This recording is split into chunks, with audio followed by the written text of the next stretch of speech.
how Apuleius was cheapned by divers persons, and how they looked in his mouth to know his age.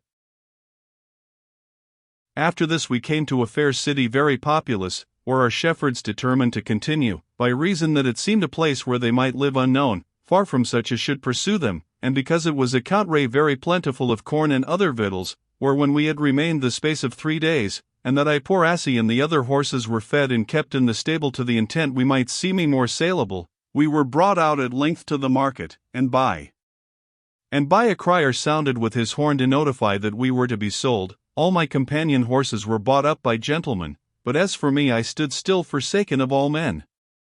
And when many buyers came by and looked in my mouth to know mine age, I was so weary with opening my jaws that at length, unable to endure any longer, when one came with a stinking pair of hands and grated my gums with his filthy fingers, I bit them clean off, which thing caused the standers by to forsake me as being a fierce and cruel beast. The crier, when he had gotten a hoarse voice with crying, and saw that no man would buy me, began to mock me, saying, "To what end stand we herewith?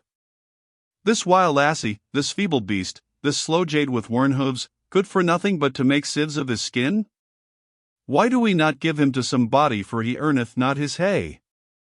In this manner he made all the standers by to laugh exceedingly, but my evil fortune, which was ever so cruel against me, whom I by travel of so many countries could in no wise escape, did more and more envy me, with invention of new means to afflict my poor body in giving me a new master as spiteful as the rest.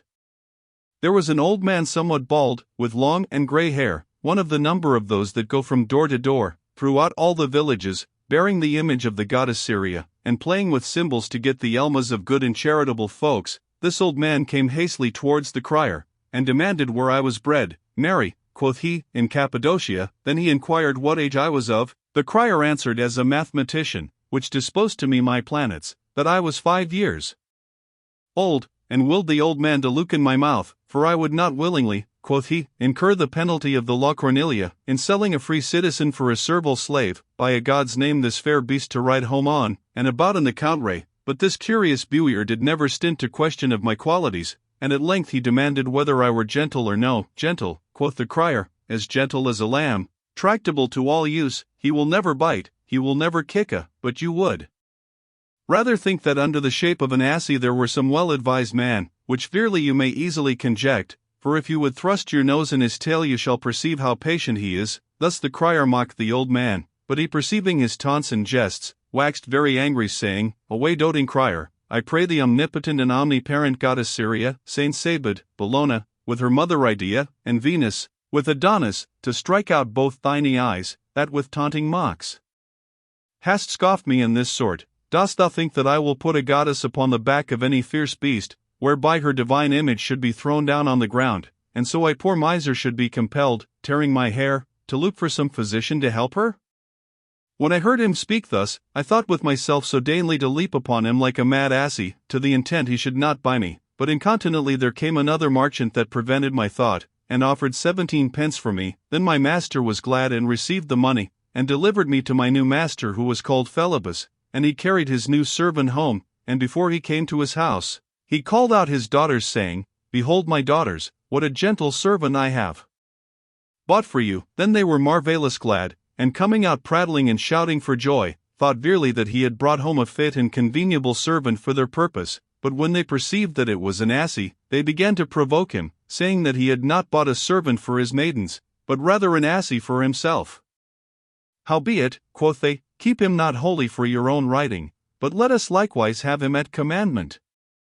Therewithal they led me into the stable, and tied me to the manger. There was a certain young man with a mighty body, well skilled in playing on instruments before the gods to get money, who, as soon as he had espied me, entertained me very well, for he filled my racka and monger full of meat, and spake merrily, saying, "O Master Asse, you are very welcome. Now you shall take my office in hand. You are come to supply my room, and to ease me of my miserable labor, but I pray God thou mayst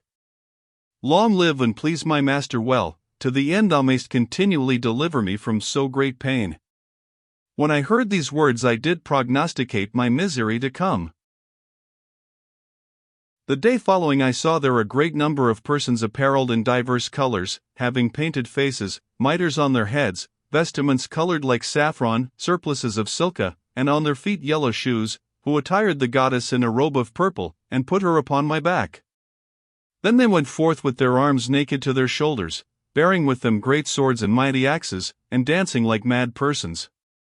After that we had passed many small villages, we fortuned to come to one Britunis house, where at our first entry they began to hurl themselves hither and thither, as though they were mad. They made 1,000 gestures with their feet and their hands, they would bite themselves. Finally, everyone took his weapon and wounded his arms in divers places. Amongst whom there was one more mad than the rest, that let many deep sighs from the bottom of his heart, as though he had been ravished in spirite, or replenished with divine power. And after that, he somewhat returning to himself, invented and forged a great lie, saying, that he had displeased the divine majesty of the goddess, by doing of some thing which was not convenable to the order of their holy religion, wherefore he would do vengeance of himself, and therewithal he took a whip, and scourged his own body, that the blood issued out abundantly, which thing caused me greatly to fear, to see such wounds and effusion of blood, lest the same goddess desiring so much the blood of men, should likewise desire the blood of an ass. After they were weary with hurling and beating themselves, they sate down, and behold, the inhabitants came in, and offered gold, silver, vessels of wine, milk, cheese, flour, wheat, and other things, amongst whom there was one, that brought barley to the ass that carried the goddess, but the greedy whoresons thrust all into their sack, which they brought for the purpose and put it upon my back, to the end I might serve for two purposes, that is to say, for the barn by reason of my corn, and for the temple by reason of the goddess. In this sort, they went from place to place, robbing all the country over. At length they came to a certain castle where under colour of divination, they brought to pass that they obtained a fat sheep of a poor husbandman for the goddess supper and to make sacrifice withal. After that the banquet was prepared, they washed their bodies, and brought in a tall young man of the village, to sup with them, who had scarce tasted a few pottage, when he began to discover their beastly customs and inordinate desire of luxury. For they compassed him round about, sitting at the table, and abused the young man, contrary to all nature and reason. When I beheld this horrible fact, I could not but attempt to utter my mind and say, O masters, but I could pronounce no more but the first letter O, which I roared out so valiantly, that the young men of the town seeking for a stray ass, that they had lost the same night, and hearing my voice, whereby they judged that I had been theirs, entreed into the house unwares, and found these persons committing their vile abomination, which when they saw, they declared to all the inhabitants by their unnatural villainy, mocking and laughing at this the pure and clean chastity of their religion.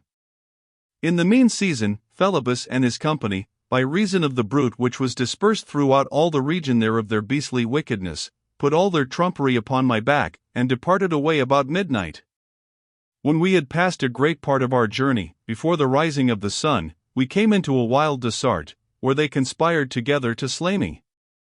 For after they had taken the goddess from my back and set her gingerly upon the ground, they likewise took off my harness, and bound me surely to an oak, beating me with their whip, in such sort that all my body was mortified. Amongst whom there was one that threatened to cut off my legs with his hatchet, because by my noise I defamed his chastity, but the other regarding more their own profit than my utility, thought best to spare my life, because I might carry home the goddess. So they laded me again, driving me before them with their naked swords, till they came to a noble city, where the principal patroni bearing high reverence unto the goddess, came in great devotion before us with timpani, cymbals, and other instruments, and received her, and all our company with much sacrifice and veneration. But there I remember, I thought myself in most danger, for there was one that brought to the master of the house a side of a fat buck for a present, which being hanged behind the kitchen door, not far from the ground, was clean eaten up by a greyhound that came in. The cook, when he saw the venison devoured, lamented and wept pitifully. And because supper time approached nigh, when as he should be reproved of too much negligence, he took a halter to hang himself, but his wife perceiving whereabout he went, ran incontinently to him, and taking the halter in both her hands, stopped him of his purpose, saying, O husband, are you out of your wits? Pray, husband, follow my counsel, carry this strange ass out into some secret place and kill him, which done, cut off one of his sides, and sauce it well like the side of the buck, and set it before your master. Then the cook, hearing the counsel of his wife, was well pleased to slay me to save himself, and so he went to the whetstone, to sharp his tools accordingly.